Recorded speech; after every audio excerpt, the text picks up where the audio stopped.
امازیزات لسروا پرسین گریدای خودی پیوستین تایبت و هجاران و بدگشتی وزارت کار و کاروبارین کمالاتی هوا گوتو بیج بکن لگل بریکا رازات کار و کاروبارین جواکی خاطو زکیه سید صالح بخیراتی سپاس با آمده بونا و زکیه خان گلک پرسین هنه کو گلک پرسیال سر دروز بونه این ولاتیان گریدای وزارت و اگر امج هفتا کرنا موچه دست پی بکین لگل ین عراق نهاد چقو ناغیده با ریارشان نگه بچتا بغداد بوی پرسیده کنگی بچتن بله زور سپاس بو بینرت بو هوا و بو بینر و بیسرتیت کردستان 24 براستی نکمل حریم کردستان بگوره و قانون آمهایک و قانون جماره 22 سال 2011 مافو امتیازات تیت که مندام و خدام پیدیوی تایبت و کرده بالا و تعدیل کریا سال 2022 76,000 کس هم الحریم کردستان که خواهم پیداوستی تایبت و کرده بالا و که مندام هاوکاریه که مانگانه پانتینه دان کو بشکی وان ممکنه موچک جه بید بس وکو من حک بیت دادن اوی دیجه اگر هیچ جهاتک نبید دیسا هفکاری وان تیتا کرن سال 2022 ما دست بی که مجموعه کادیا یا خدام پیدوی تایبت کرده بالا و که من داما بنویسین که نزدیک 13,000 کسا بون اوه موافقات تیت انجمنی وزیران لحریم کردستان سرها بونه که وزارت دارایی یا حکومت حریم کردستان روانه وزارت دارایی یا حکومت فدرال بکتن نوکه وزارت دارایی یا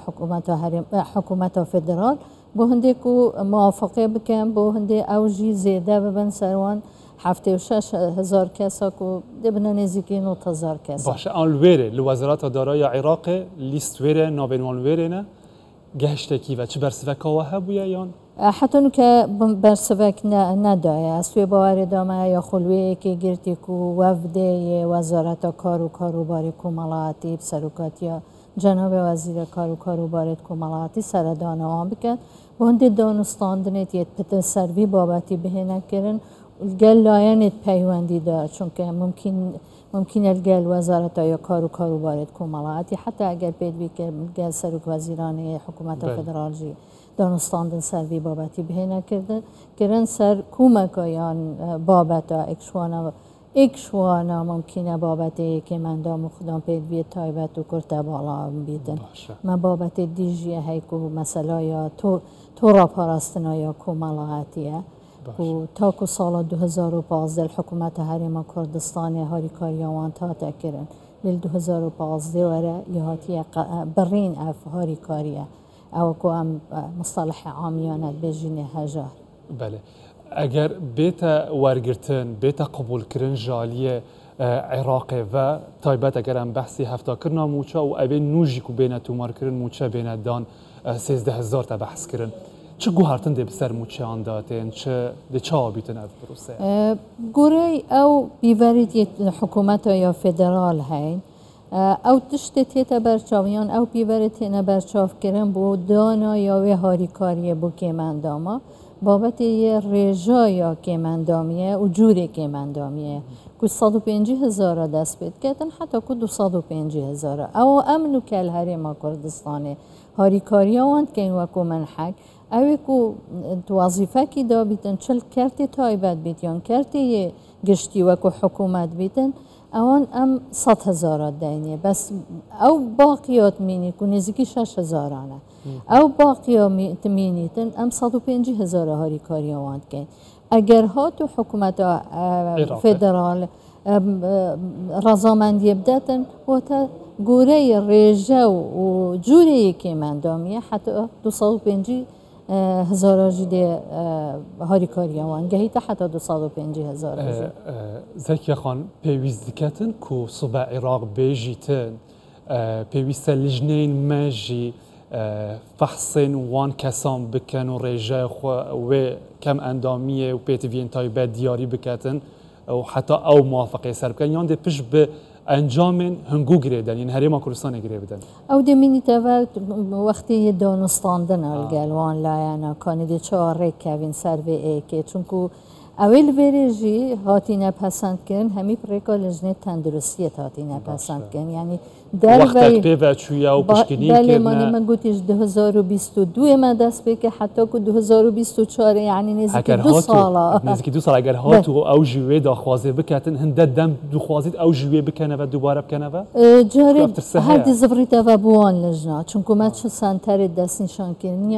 نشان کنه که من دام الحرم کردستان نینه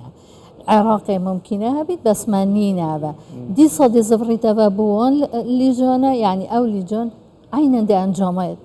و رنگی دنه و یعنی گورانکاریت وسط دانه نکردن و که میگویید زبریت و بوان ده کودی او دانستاندن ته نکردن کنه لگوری آماجا و دانستاندن و گویید بیشتر حتی نوکه حقیقت بنکردن جدیر برای اینکه چهاره چه انجام کت کن سبرات به هر دو پرساوی پرسه و پرسه هفته کرنا موچه آنجی گوری او رجا بودجه هاتی دانا دیاره بشکه به حریم کردستان جیل بواری پاراستنا یا کمالاتی دادانا که پاراستنا کمالاتی گلک توارب خوبت گریتن جبر هندجی چاوره هندت کین که رضامندی بدن سر وان بابت آب تایبت بابت که من دام و خودم پیدوی تایبت و هر واسه بابت یه تورا پاراستنا کمالاتی چون که تورا پاراستنا کمالاتی و که میگویی 2015 وره میل حریم کردستان برین ما هندک لیستت آماده تایم گفت سیدی مبرینو که پیشکشی وزارت یا بازرگانی کنیش بر وان موادت یه خوراکیت یه زیده کدنه چاودیریا جواکیل عراق بس حتی که اوجی ندایم الحرم کردستانه جبرنده امچه استناد بکین سر وان لیستت یه کومه هین که نزدیک 250,000 احتمال زورترنجی بس دی سانجی اواناجی یعنی احتمال های هندک گهرین تدابه نکرن بوچی چونکه اگر یک هزار بیتن خو نابیتن حتی هزار بیتن بله گورانکاری بسر جیاناوی تیتا کنه ممکنه جا چاودیری یک هیا که گورانکاری بجیانا دا خدا بکرد مثلا صبح دوز به بز بیت موچه ندینه و آریکاری ندینه او پریکا دومو دزگیت ما روبریت یت کو سر وزارت کارو بارد کمالاتی نه توی جریت کمالاتی بر دوام دیدیو چون آوانه تا کرن که آیات مستحقن یا مستحق ممکنه گله کابن در وی لیستانو که ما هین کو مستحقن بس ناوی آن تدین نه و هندک جهابن تدابن بس مستحق نوار بگن جبر هند او گورانکاری بلکی زکی خان بلکی هندک دیهابن مستحق بن هیچ تو های جی نبیتن تو مارکرین هیچ تو هیا بوین هجار ین کو پیویز بر او دمی وکی مگویی وان دانستاندنی هم که آید ریکدانم که هم گورانکاری تو آن لیستا دا بکن چون که متأکد به مثلا احتمال های سال به سال اور لیستا به نگوهره چون که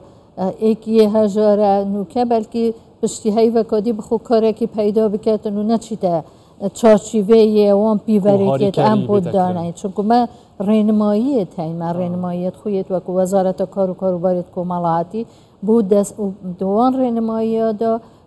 و فرمک جمعه های که هندک پیوری تاتی ندانان که مستحق و هاری کاریه وار بگیریدن برای هنگی ما پیرو که آماده کردم بس پیرو ادویه شلای انجمنی وزیران و بهتا پسند کنش بنده ما اکتفاقی را سر هندی که ما رنمایی هبن و که وزارت یا کارو بارید کمالاتی او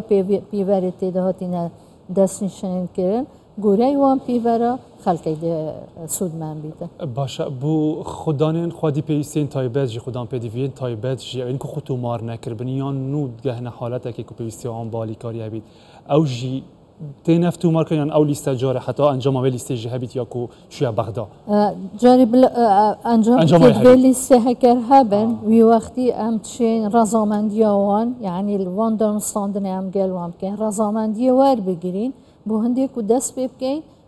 مجموعه کادیا یا وان بهتا نویسین جبر هندی دمین تا سروان دانستاندن و داخاز جی هیا بگو من طبعا داخازت هن خلقه که هی مستحقه و یه در وی پروسیدا جبرنده همین محاولت خودی که این وقت وزارت کار و کاروبار کومالاتی سر انجام وزارت دارایی عراق حکومت عراق بگشتی ما یکاده چه بس سر هاریکاریت وانیت مادی چون باشه سبارت به سکادن زکی خان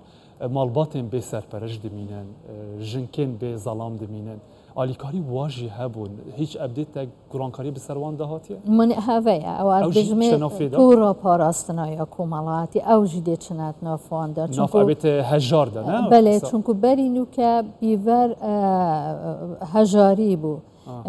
كوما داناي بس نوكا بيفر ممكنه يعني سر هندك بنمايت يتكو تشينو تويجا ما دانابون جنكيك بيتن كو ياش ظلام خوات بيتا بردان جنكيك بيتن كو سرپش يا خزانه خود كتن يعني ظلامك بيتن يك پکفتی بيتن نشد خزانه خوب خدان کتن اف بيفر هبون نوكا سر بيفر هجاري زايدن او كسيت يتكو محتاج خدمت گزاريا بهتا كرن